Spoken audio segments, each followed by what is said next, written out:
We are here like every week to open our mind to Right. people that inspire us. Hi, So Tzipi. I'm Tzili, and this is Tzuzamen, which means together. And today we are going to talk to, Mike can you Burstyn believe it? is almost the only one who knows what Tzuzamen means. I know, this is unbelievable. I cannot believe how wide range you cover. So first of all, just to tell everybody that don't know, I don't know that there are many people don't know who you are, but Mike Burstyn is the performer, actor, singer, director, and was performing in Israel, in the United States, on Broadway, in Holland, and he comes from a family of actors in Yiddish. The truth is, Mike, that you're almost the only person that can swing between languages like it's the only language you speak, and you can do them all well. You can swing from country to country and make everybody feel like this is your only home and do it well.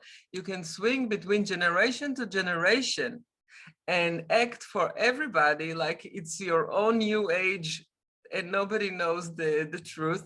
How do you do that? Because I'm the Jewish Tarzan. I swing from one. That's fun. Wow, I fantastic. swing, I I never heard swing about from it. one place to the other. I do it because I was very lucky as a child. When I was growing up, my parents, like you mentioned, were in the Yiddish theater. They were two of the greatest stars internationally of the Yiddish theater. And when I was 7 years old, my twin sister and I, Susie, we started accompanying my parents on all their travels all over the world to bring Yiddish theater to the generations after the Holocaust that still Yiddish was their Mamalushen, their mother tongue, and they wanted Yiddish theater. And so from the age of 7, I traveled with them first throughout South America, from New York, where I was born. Then, and I picked up languages all over the world. I went to school in South America. Then we went to France, and I went to school there. And we worked and performed in Paris. Then we went to Israel in 1954. And obviously I went to school as a kid in Israel. Then we traveled all over the world, and little by little, I started performing in all these different cultures, and I feel at home in so many different places around the world. And it's thanks to that kind of gypsy, maybe you could call it, life that we led as Yiddish. In Yiddish, we used to say wanderende Stern, wandering, Shalom Aleicham's wandering stars. But you know, some kids, and you can see it in the foreign ministry, families of the foreign ministry, when they go to country, they get disconnect at one point. They don't belong, they don't know where they belong, they don't know where to feel home, they're upset. And it sounds that for you, it was a great solution because you gained from everywhere and you just blossomed. Well, you know, the unifying force for me was the theater. The theater is more than just a place that you go to perform, it's a family. Right. And no matter where you are, I learned this when I traveled to different countries. For example, when I had a television show in Holland. The story is amazing, but of all places, I had a TV show in Holland, and I had to learn Dutch. And in the show, I decided it was a variety show. They wanted me to tell jokes. So I took all my father's Yiddish jokes and translated them into Dutch. And I said, are the Dutch people going to understand jokes that my father told in Yiddish? I'm sure they did. And it turned out that they did, because humor is international. Yeah. And so I felt at home because I had, whether it was in Dutch or in Spanish or in French or in English, the theater family is what, the core, unifies us. It's a home. It's so, unlike I think the same thing would probably be for military children of military people who travel to different countries as The military. American But there were not military. many children, but it's different because with military, there are many children in the base. They have schools, they have kindergarten of their own community. But they But all in a move. theater, you know, who did you connect with? There were not many kids, right, who were in the That theater. that's a very interesting point because because we were in the Yiddish theater until I came to Israel in the '60s and switched to the Israeli theater, the Hebrew. Most of the actors were senior citizens. There were no young people in Yeah, the Yiddish yeah, theater, and yes. so I kind of managed to integrate with them because I enjoyed that company, and I You was a didn't get an boy. alte cop? You didn't It get was an alte cop? an alta cop. It Like was your own easier mind? when yes, but it was easier for me because I was a boy. My sister, on the other hand, that was her problem, that she didn't have anyone as a young girl Yeah, Yeah. to associate, Connect with, to yeah. go out with, to have, her peers of her age. yes. And so she didn't have a social life. I did because I could go out with these older people and enjoy myself. But this is something, that's what I meant when I said you can swing through, because you can find yourself with every age, every kind, and you'll be home. This is a different quality. It's not only to be part of the theater, just being part of everything. I'll give you an example. Like I know, Mike, when I was 9, Kuni Lemel came out, your first film. Don't talk And about ages. I It's killing remember people. You were 9 when Kunilemu came out? I was 9 and I was 8. I was collecting my I wasn't even born. I was Kunilemel was your first film, no, Mike? Yes. Yeah. Kunilemel was your first film. You were No, 20. actually, my first film was Salah Shabati. Ah, Salah. Okay, but you were like starring in Yeah, Kunilemel, Kunilemu was the what big one. happened. Yeah, what And happened. I really took all the money that I had just to go to the Hod cinema in the Passage on Dizengoff. And I went on my own just to see the alone? film. Yeah, because I loved movies and I used to go on my own as a kid instead of asking and looking. And this, I just went. And now you can sit with my boys and talk about Judah like you're one of them. It's like, it doesn't matter. It doesn't matter What is how. Judah? He will tell you what It's- Judah is. Tell him. Well, I'll tell you, I learned very quickly because of the different cultures that I was exposed to all over the world. For example, in the 1950s, when we were in South America, we came to Brazil and we were performing Yiddish theater in Rio de Janeiro. And we used to go out after the show. I was 8 years old. And we used to go out, to have a bite to eat after the show. And I used to see the families, the poor native families, mothers and little children sitting in the street begging for food. And that really affected me tremendously. And it made me realize how lucky I was, despite the fact that I was traveling. I didn't have a place like Like normally kids have their home that they yes, grow up the in and room. they live in all their lives and they have that security. I didn't have that. We were, if it was hotels for 6 months or rented apartments, but I realized it stayed with me from that childhood memory that there are so many children like me that don't have, that are so unfortunate. And I always remembered from that moment on that you should treat everyone the same way, whether it's, I've been lucky enough to meet and perform for presidents of the United States, for presidents of Israel, for the Queen of Holland. but yet if I meet my gardener or the garbage collector, I treat them the same way, because I realize that we have to remember how lucky we are. Even now, in COVID, when you look around the world, we are the lucky ones. And Yes, the so privilege. I remember there's a line from Pygmalion, from George Bernard Shaw, and also from My Fair Lady, that when Liza Doolittle complains that he was treating her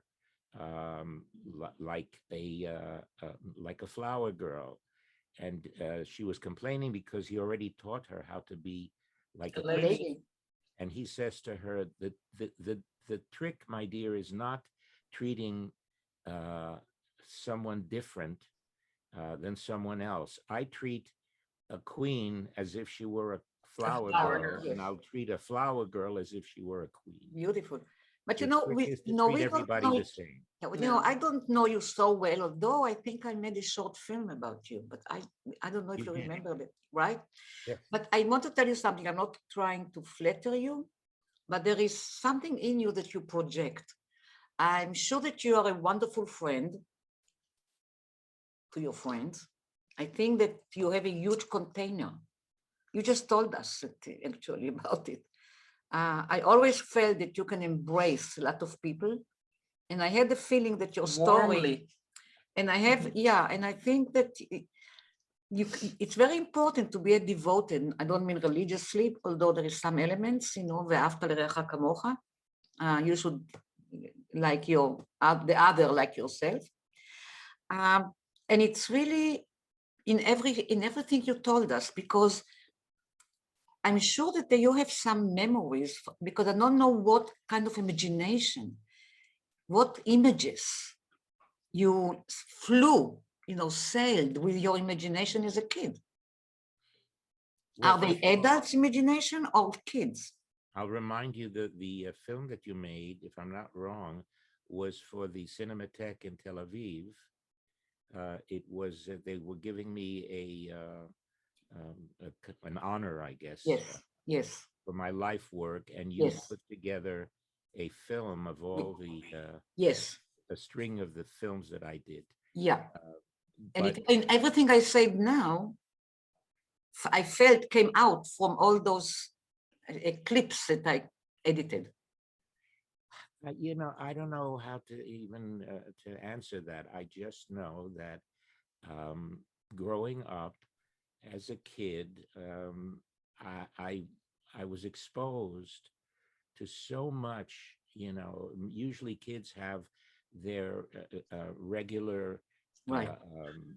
daily routines. They get up in their home, in their bedroom. They have their friends that they grow up with from They have their kindergarten toys. until high school. It's a chavura, people that know each other all their lives. I didn't have that, but on the other hand, I was blessed with having so much information and exposure to the world. I feel like I'm a citizen. I feel at home. If you could, Everywhere. Everywhere. Yeah. yeah, wherever I go, uh, and I just, I've, I don't know. I'm just who I am. I can't say more than that. I just feel that, like you say, if you treat people with respect, the way you want to be treated, and and and there's also something called love of humanity.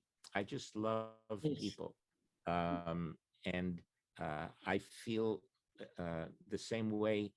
uh, not long ago we were in Holland for an event, and after almost 40 years, I reconnected with the king. He is now the king of Holland, Willem Alexander. I knew him when he was about 10 years old, when I was doing my television show in Holland. And I figured after 10 years, almost 40 years, I'm going to Holland. He's now the king. Maybe he'll remember, and will, I sent an email to his secretary, and the next day I got an invitation, and Wow. Fiona, my wife, and I were invited to The Hague to their How did it all come about that you led a show in Holland? oh, it was bashert, some things. You lived in Israel at that time. Yes. Some things are just meant to be.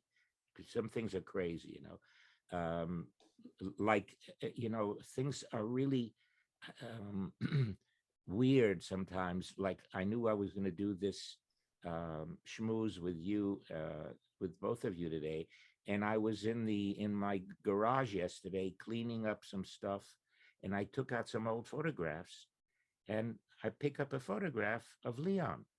Hmm. Now, Tzili's husband, yeah, Tzili's husband. Now, late husband.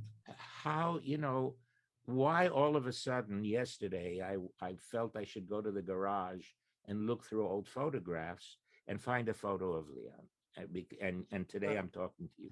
Things like that happen. And that's what happened in 1978. I was performing at a nightclub for tourists in Jaffa in Israel. And I was approached by a Dutch television correspondent, and she said that Holland was about to, her station was going to celebrate the 30th commemoration of Israel's independence.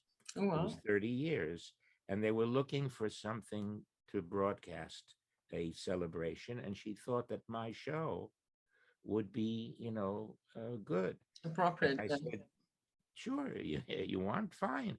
So she got in touch with the manager of this station. He happened to be a Jewish Dutch general manager of one of the television stations in Holland. And make a long story short, she said, here's his phone number, call him. And I said, what, am I crazy? I'm going to call a guy in Holland and say I want to do a show. So I said, you know what can I lose? A phone call. And that changed my life. Sometimes, you have to decide, maybe things are crazy, but what can you lose? Worst comes to worst, he'll say no. Well, he said yes, and I got a television show in Holland.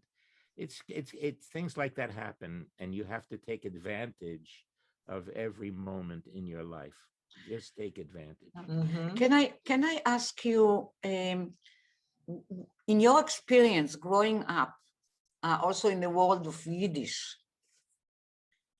did you feel at any point that Yiddish is synonymous in Israel for like us, the people who were born in Israel? Like it's something that it's for the diaspora, for the old Europe. Did you find this almost like a feel of, almost like rejecting? I mean, what do you mean Yiddish? Who cares? Not only did I feel, but that was the fact.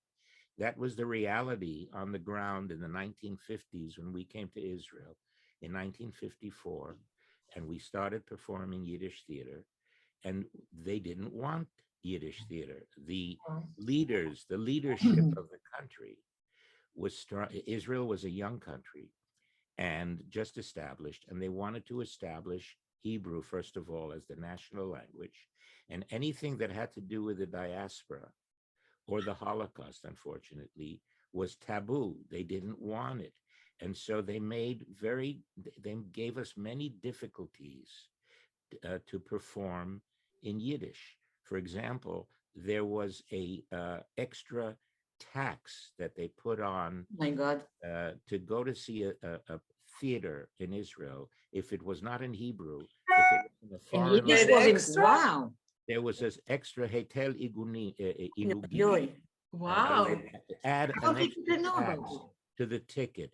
And Yiddish was considered a foreign language. So it was more expensive It to was go and offensive see to a so many people. So Wow, all that was the really old offensive.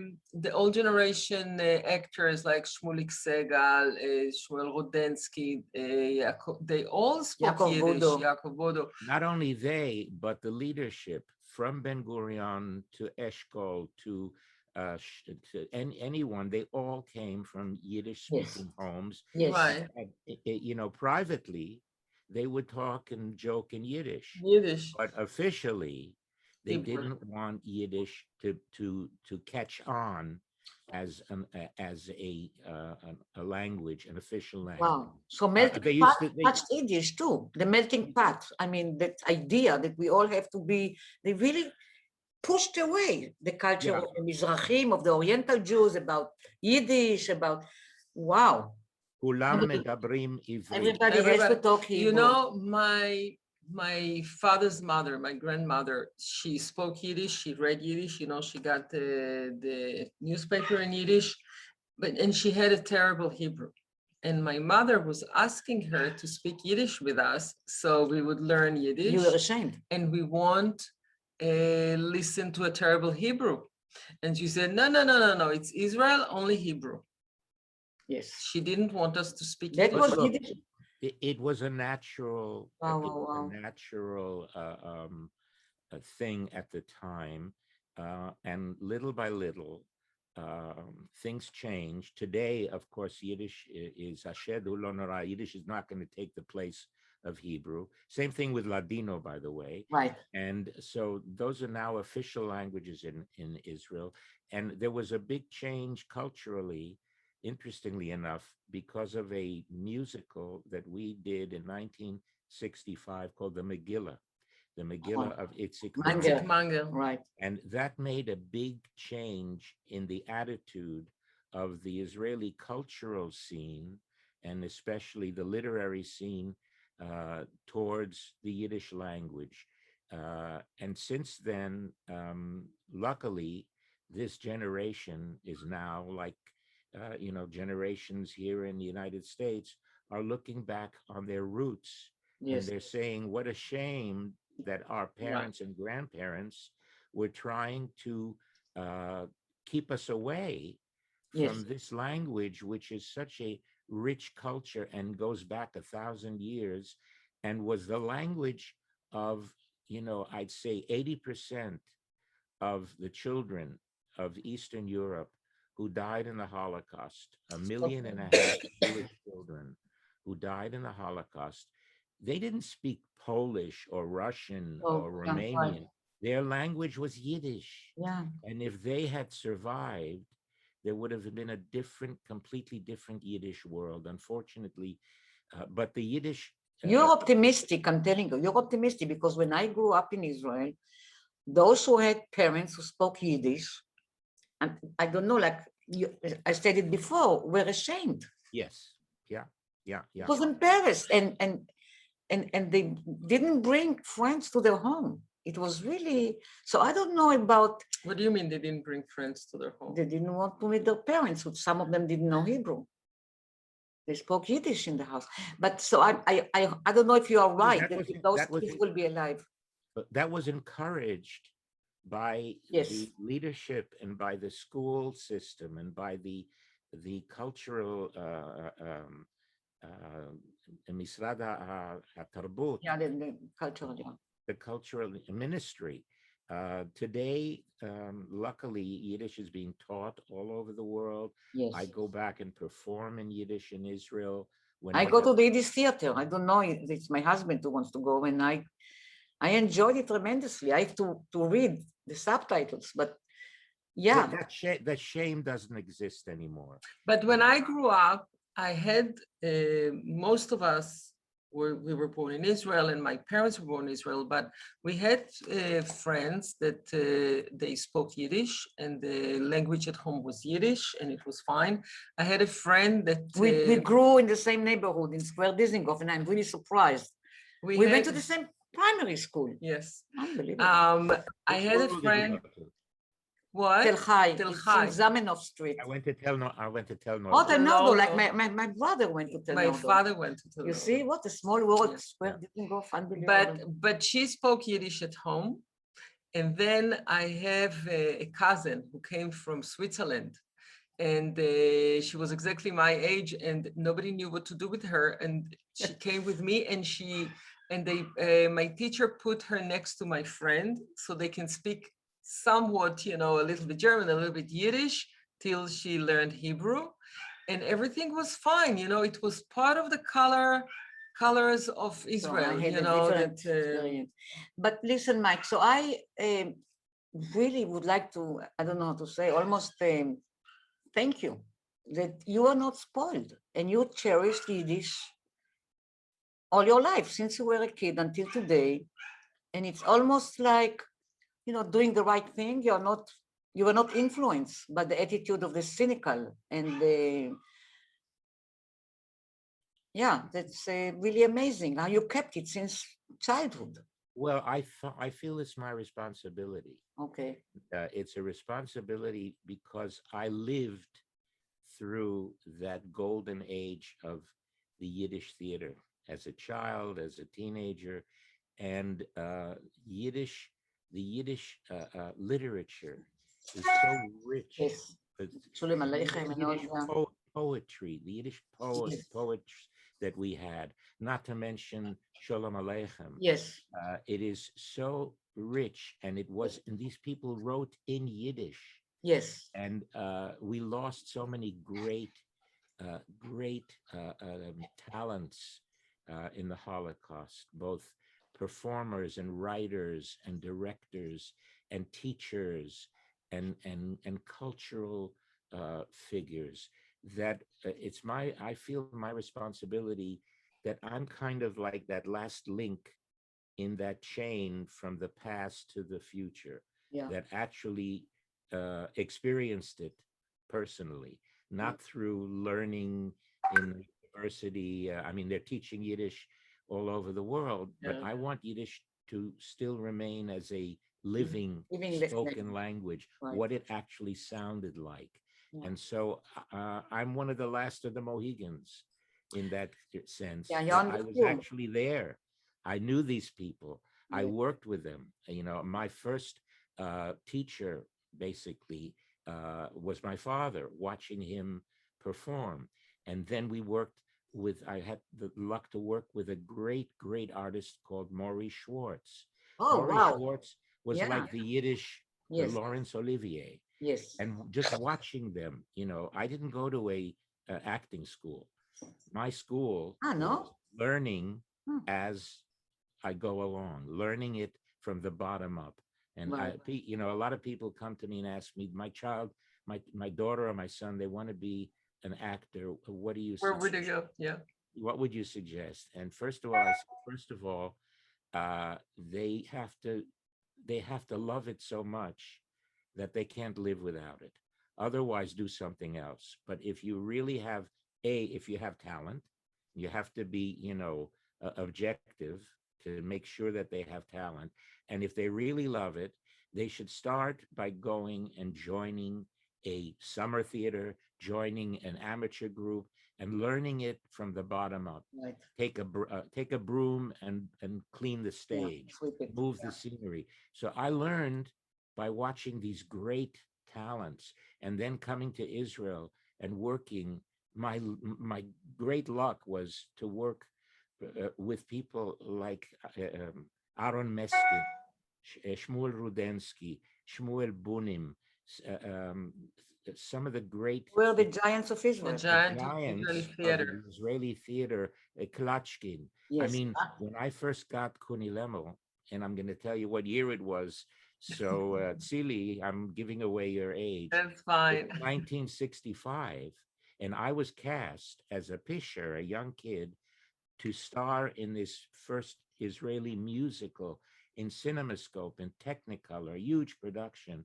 And I came for the first time on the set, and I was told that Aaron Meskin was going to play my father. I mean, it's like you're telling me that God is coming to be your partner. These are basically all the founders of the Israeli theater, because they all came to Israel and built the theater. Yeah. But you know what I learned from that? That the greater the person is, the more simple and modest, yes, and approachable they are, because they don't have anything to prove. They don't have any. They don't have any need also. You know, yeah, wonderful. Meskin was the sweetest, childlike even person that I met. I was so scared, and he was like a teddy bear. The same thing with the great leaders I've met. When I met Golda for the first time, I was shaking, and she took my hand, and smiled, and it was like standing next to your grandmother. So Yes. I learned that, it's always the little people, Yes. the gatekeepers I around agree with them you. Yes. that are make themselves to be, Right. Important. important. Yes. But when you really meet great people, they are so simple and real, and that was my inspiration. Just be yourself. Don't try uh and be someone, and try and make yourself important. Be yourself, and talking about your ability to get so much immersed, like in Yiddish, like in believing in good people, stuff like this. It's almost natural that you went and made, against all odds, a film that burned in your body or soul about the army. Yeah, yeah. It was a. If you can just tell us a little bit about your journey, because when I saw the film, I said this person is trying to keep a memory alive, It was a all on memory. his aspects. I mean, I don't speak. It's a yeah, No, well, I kept that memory for 50 years. unbelievable. You have to also understand, I never graduated high school, unfortunately. Um, I finished the 11th grade, and then we moved to Israel, and there was no American high school at that time, or an international school in Israel. And so I couldn't finish, it was, the alternative was for my parents to send me back to New York, to finish high school with my grandparents, or stay in Israel. And I decided to stay in Israel. So I'm really self-educated. I don't believe that you have to be a cum laude graduate of Harvard to be an intelligent person. Yes, You can learn, by, if you have the will, you can learn on your own. But throughout Really my, the talent. well, I don't know, it's an drive. Yeah, yeah, yeah. inquisitive. You have to be inquisitive. You Mm-hmm. have to be, interested. Right. And so in 1967, I was 20. No, sorry, I was 21 still at the time, and the Six-Day War broke out, and I was in Sinai, as we all were at that time, and I was entertaining our troops, going from one day to the next, right after the battle. Um, I was accompanied, myself and Benny Behrman, whoever remembers Benny. Oh Sure. wow, loved him, the singer. Yeah, we both decided to become a troop on our own. We went down So you and we said, volunteered. yeah, let's just go, the two of us, and we'll just follow the troops. So we went down, Benny with his guitar and me, and we commandeered a Russian Jeep that we found in Rafiach, and we traveled, and we sang. And looking back at it now, it seems like it was an adventure, but we were very naive, It was because like the Wild West. it was, what I saw at the time. Today, when I look back at it, it was tragic, and we were very lucky, very lucky. We could have so easily been, blown up just like everybody else. But that stayed with me, and after the war, I was fortunate enough to get a story from a friend of mine who was a lawyer, Moshe Nachshon. He was a lawyer for the entertainment industry, and he also had been in the war. And he wrote a story. And one day he gave it to me, and he said, "This should be a film." And I said, "Yeah." I read it. I said, "You're right." And I kept that story for 50 years, until Wow. 2017. We were just about to commemorate the 50th anniversary. And I said, let me look at this again. And, timing is everything in life. And I said, this is the right time for me I always wanted to direct. And so, make a long story short, I took this. Moshe is not alive anymore, and I took the story. I wrote a screenplay on my own because I couldn't afford to hire a screenplay writer, and I was Well lucky that written. two friends of mine who believed in it, Udi Rekanati, a friend who invested, and Moshe Edri, and they decided it was an important enough story. And I was very, very lucky to get two amazing actors. And it's basically a story of hope and uh, and maybe a different way of getting out of this terrible situation that we've been in for over 100 years with our neighbors. The message basically is cooperation, that if we don't cooperate, we're doomed. Every one of us is doomed if we don't cooperate with each other. So We you have did to tell a cooperate. story hoping for a change. Yeah. You know, and you another- wait, and we like you, we all wait, and we wait, and we But wait. there's got to be a different way, because up till now it hasn't worked. I know. We have to try something. We have to be courageous. It takes courage, and hope is something that doesn't come automatically. You have to do something in order to. But to you bring also about- need to want it very much. You need to Yeah. want it But and go for it and be creative and never. but we are never now at stop. pivotal time. You know, we Yeah. don't know where. It's interesting. We don't know when the program will be broadcast, and then we can come back and broadcast it. But we talk now, when we don't know if we are going to have a government, the first time election, and we don't Fifth know. time. But there is a chance. It's God going towards forbid, the fifth time. God forbid, or we'll have such a right-wing government that even this will be pushed further and further Right. away from us. But I think that the human instinct for life, I think, will override ultimately, because I don't think there's anyone in Israel that really doesn't want peace. Tell me if you really think that deep down, even the most extreme, if you ask them, what do you want for your children or your grandchildren? Do you want this to go Mike, on? you are an I would actor. I would put it differently. Maybe people don't want war, but I'm not sure that all of them want peace, which means to go for certain facts that they don't want to follow. So maybe not war, but I really don't think that everybody wants peace. Yeah, but you I'm know, not Mike, sure. you're an actor, and you know that in acting, it's what you do, not what you say. Yeah, absolutely. But that's the situation we've been in Yes, since the 1970s with Egypt, for example. yes. We haven't had peace, It took but at courage least we back then. haven't had war. That's right. That's right. But how long can that last until some fanatic comes along?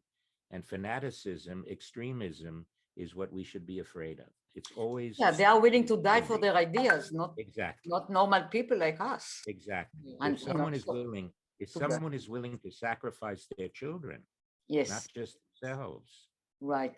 for an ideology, for an extreme,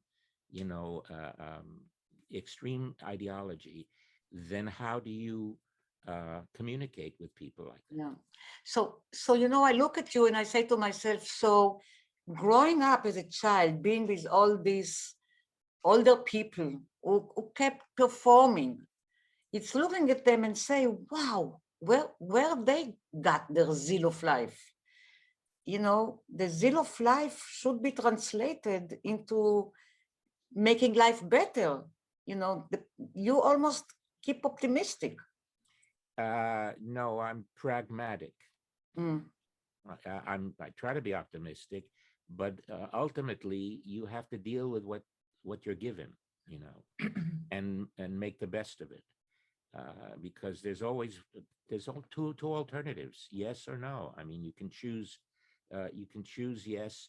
Like, for example, I remember years ago after the war, I was on a flight with an El Al flight from Tel Aviv to New York with Moti Hod, Zichrono Livracha. He was the Moti head Hod of the The head Air of the Air Force. Force. was the head of the Israeli Air Force, the commander of the Air Force during the Six-Day War, and he basically was the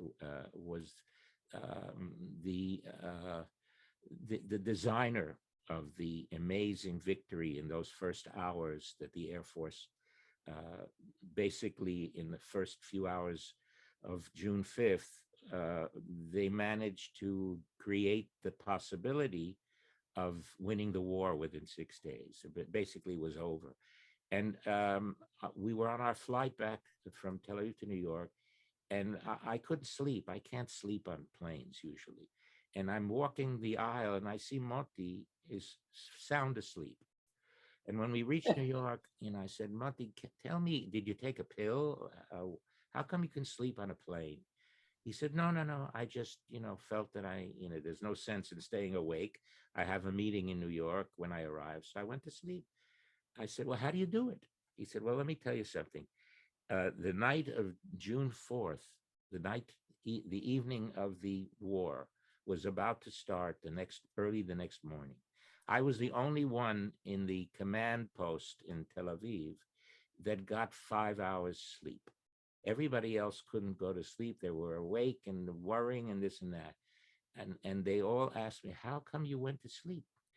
And I said, it's very simple. I knew that probably for the next week, I won't get any sleep.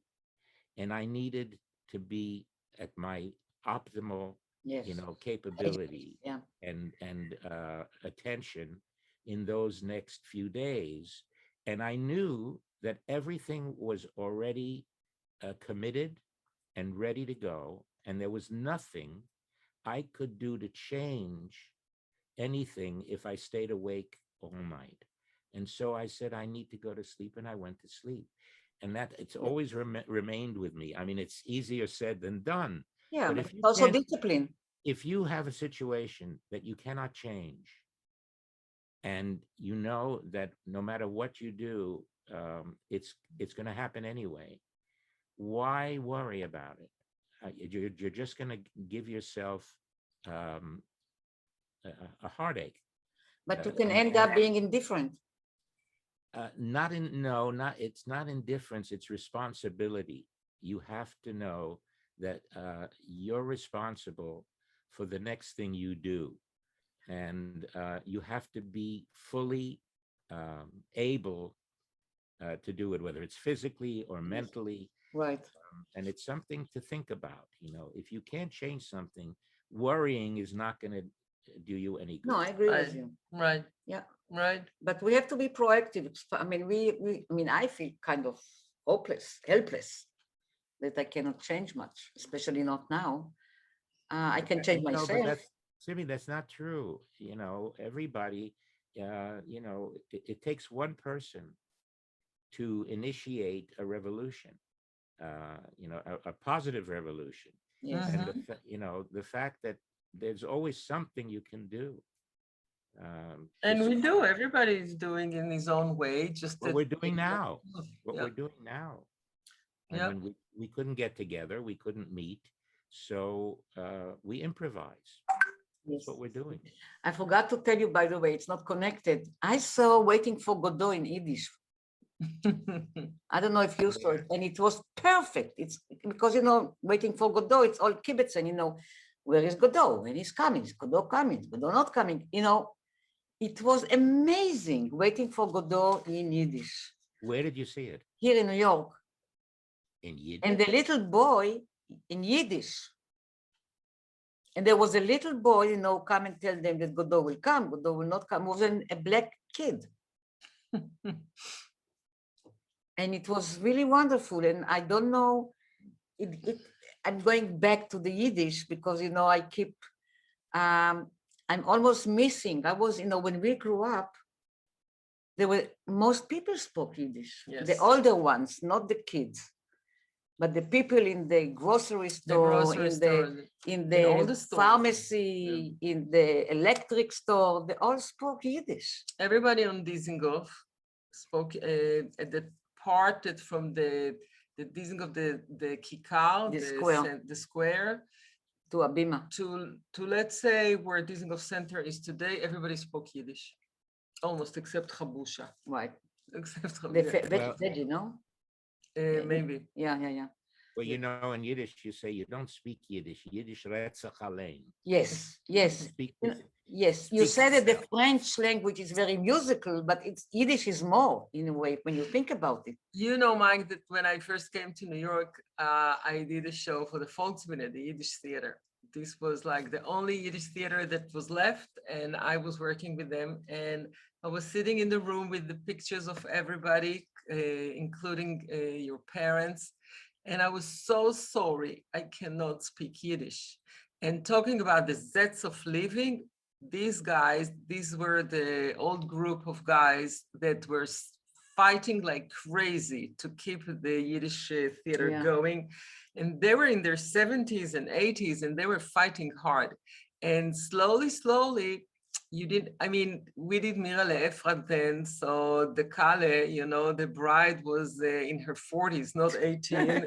The mother was in her 80s, but it was fine. And then slowly, they had to find other voices because people died out and they didn't have the younger generation.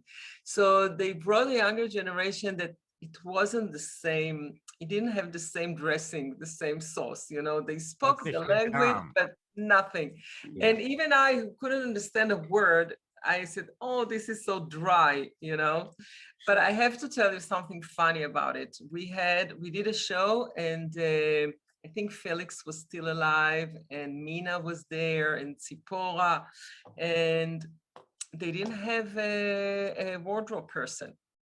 And I said, guys, I cannot babysit you forever. We have to find a wardrobe person. And the one of the actresses, cleaning lady, was from South America, and her daughter came. She finished high school and she came here to be with her mom. So she was a pretty beautiful young girl. She didn't know anything but Spanish, never saw a Jew in her life. She came to do the show. All the clothes, you know, the guys were dressed the same, with the tzitzis, with the suit, with the talit, with the hat. So I organized every actor, you know, behind the actors. I organized the order of how to get dressed, and I didn't know what to tell her. I had to tell her, like, you know, with language of the hands language. And then when I showed her the tzitzis and I told her that it had to be under everything, and she write down Jewish poncho. This was the highlight of my Yiddish life in New York. Jewish poncho. It was so beautiful. Wonderful. It was so funny. And she stayed with them forever. They loved her. It was so funny. So Mike, what's next for you? What are you planning? Very interesting. I just celebrated my 75th birthday. You don't have to tell it, you know. No, I'm proud of it. Yeah, but you have the directors who want to cast somebody who is 55, and they look at you and they say, "What the hell?" But it looks good. Yeah, but there will be influence. So forget it. Yeah, no, that's a problem I have, because when I'm submitted for something, usually it says in the description, an old man in his 60s, and when they look at me and they submit me for that, I don't look like an old man, you know. Yeah. They imagine an old man in his 60s looks like Moses. But I'll tell you just in a minute. You asked me before how actors, you know, I'm an actor, and how do we maintain our positive, optimistic outlook? And it's because actors are a very unique breed of people. Actors who have been doing it for the right reasons. It's more a life than a profession. When I go on stage, I'm not going on in a workplace. I'm going home. For me, the theater is my home. And that's why I believe the audiences sense that, they feel that because an actor without an audience is a nothing. I mean, we Yes. don't work for ourselves. Right. If you're a shoemaker, you can sit, if you don't have a job, you can sit at home and create shoes. Or if you're a watchmaker, you can sit and fix a watch. But an actor without an audience is meaningless. We don't do it for ourselves. It's all that symbiosis Yes. between the actor and the audience. It's a partnership, and when it works well, then the feeling is mutual between the Right. actor and the spectator. And that's why a lot of times people will tell me that they feel so comfortable when they're watching me, because I'm comfortable. It's something that we share. Like my father, for example, was 89 and he still was performing. And I asked him once in Yiddish, "Na wie lang schon genig, enough. Why don't you, rest, and you've worked enough?" And he said to me, "Du willst doch so sterben? אתה רוצה שאני אמות? They want me to You want die? me to die? If I won't, if I'm not performing, I will die." And that's what kept him young all those years. Yeah. We are.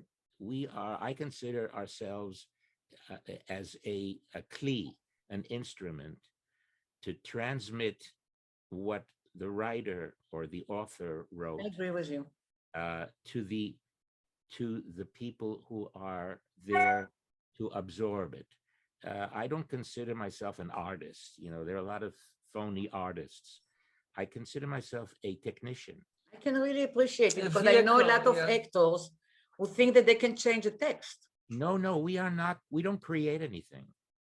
We're not creators. We are interpreters. We have to take that text. It's not my job to change what somebody wrote. It's But my this lot of, job. in Israel especially, you have actors who think that they can rewrite the text. It's really annoying. In the theater, of course, in films. But I think audiences sense that. They can sense if this person is trying to be more than what the play is about. Right. Anyway, but I think that's the reason why I and many of my colleagues who grew up in the theater, who came to it as naturally. We didn't decide we want to be an actor. I had no choice, Yeah. but I fell in love with it, and to me, it's my home. I can't live. It's very interesting because it really feels like when you go to the theater, it's a big living room and you're welcoming the audience, you host them in your home. It's a and very nice image. And the audience is coming, they choose to come to be your guest at home in the living room. So it's like you share a territory, a protected space that everybody is watching each other because they need each other in order to really get the best of the feel of the moment. And this is so beautiful. It's a partnership. It is. And it's our It is. job to transmit to the people who are sitting there what the author was trying to say, whether it's Shylock or whether it's Waiting for Godot. It's our responsibility to transmit that, transfer it, and that's what our job is. It's not to create anything unless you are a poet and it's your right, but you're the vehicle for the audience to get the message. You're the messenger from the writer and the director to the audience. So being 65, we have to be neutral. We are a neutral vessel. You come neutral, right, and you dive into the text. But so, as I started to say, being 65, what is your next step? I'm going to insist of not, so. Well, interestingly enough, as a result, sometimes tragic things can also turn out eventually and bring you some positive results. Since March of 2020, and it's over a year, like everybody else, Ziona and I have been home. and I haven't been able, Fiona is a wife. Is a wife. my wife, I haven't been able to perform physically. And so at the beginning, we were frustrated. I was frustrated because, as I said before, an actor who is not acting Yeah. cannot practice his craft. I can't sit at home and perform for the walls. So it was very frustrating. And again, it was basher. Some things are meant to be. I was asked by a friend to audition to do an English version, an actor for an Israeli television series called Fauda that everybody knows. And Netflix, the huge giant company, had bought the rights for Yes. Fauda, and the first 2 seasons were dubbed into English. They did. You could watch the original with subtitles, but But for you the general you were the audience, dubbing. Oh, they dubbed this into English, and they were about to do the 3rd season, and they needed someone. It was a huge 13-episode season. They needed someone to dub one of the characters into English, and also someone to direct the dubbing of half of the season, Directors. because one director couldn't handle all the actors. And they recommended me. And that was the beginning of a new career for me, which I've been doing over the last year, both as an actor, but more importantly, as a director. Netflix has trusted me. They have a division Wonderful. for dubbing, and they trusted me with, first of all, the 3rd season of Fauda, which was very successful. And then they gave me a Spanish feature film, which I directed the dubbing, and that was released 2 months ago and went to #1 on Netflix. It's called Below Zero. As a result of that, I just finished an Italian series, which is unbelievable. coming out next month, of 8 episodes. And I'm starting another series at the end of this month of April, an Italian series about 2 generations of families in Italy. Young children, we see young children at the age of 12, and at the same time, we follow them 20 years later as they are grown-ups, and it goes back and forth. It's fascinating, but You can connect with. that has been very lucky for me, and because most of this I do from home, believe it or not. Yes. No, With the yeah. technology that we have, I was able, before I got vaccinated, I couldn't go to the studio. So they set up for me the technology in my home, like we're doing now, and I was able to direct the actors in the studio and the technician from my home. Amazing. Yes. And so that is something, I'm always looking for a new challenge in my career, because otherwise, otherwise you just keep treading water, Yes. Right. And a lot of performers that I knew in Israel, unfortunately, they got to a certain pisgah, a certain Climate, Point, yeah. high point. high point, and then all of a sudden they disappeared. Yes. And it's because they couldn't adjust and improvise Yes. and change. Take another as- route. Yeah. But As this you got is, I'm older. going back to the beginning, that you're an easy swinger because you swing easily Yeah. from place to place. Yes, That's wonderful. this is your golden quality. Yeah. Listen. Don't we tell have- that to Tia. Don't tell Tia that. Yeah. Listen, Mike. This was This was nice. very nice. Very we can do interesting. more and more and more. It was very accessible and Thank you. relaxed. Thank And you. we learn a lot. Some good things, some less. Like what Yiddish was Yeah. foreign language. Anyway, thank you so much Thank for you coming, so and much. for everybody who joined us. And we'll see you next Wednesday. But also, let me tell you that two things. I have a channel now on YouTube. Yes. It's called, like what you're doing with me, it's called Mike Burstyn and Friends. Minimize it. So Yes.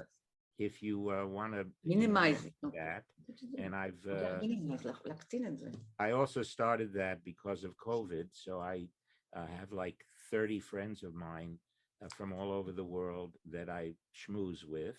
Yes. And hopefully we'll have my film Azimuth, the one we talked about, will be up on Amazon Prime soon. Wow. So people will be able to rent it and see it. And I recommend it. I'm looking forward to the next season of Judah. We mentioned it, but we didn't actually talk about it. It's an Israeli series written and starring Zion Baruch, a great talent, and Amos Tamam. And I play there. It's about a Jewish vampire. Don't get scared, but it's very funny. And it's on Hulu. So the second season is coming up. And I'm dying to go back to Israel. Yeah. And do something because I really miss it. And I haven't been able to go back. You'll get there. Soon, I trust you. soon. I trust you. Soon we'll go back soon. Yes. and do something. Yeah. But don't forget to mention Mike Burstyn and Friends on YouTube channel. Wonderful. Everybody. It's also a podcast. Right. Mike Burstyn and Friends podcast. Thank you so much. Okay, it Mike. was great. Thank you. We are going to stop the recording now. Yes. Stop, pause it. Bye.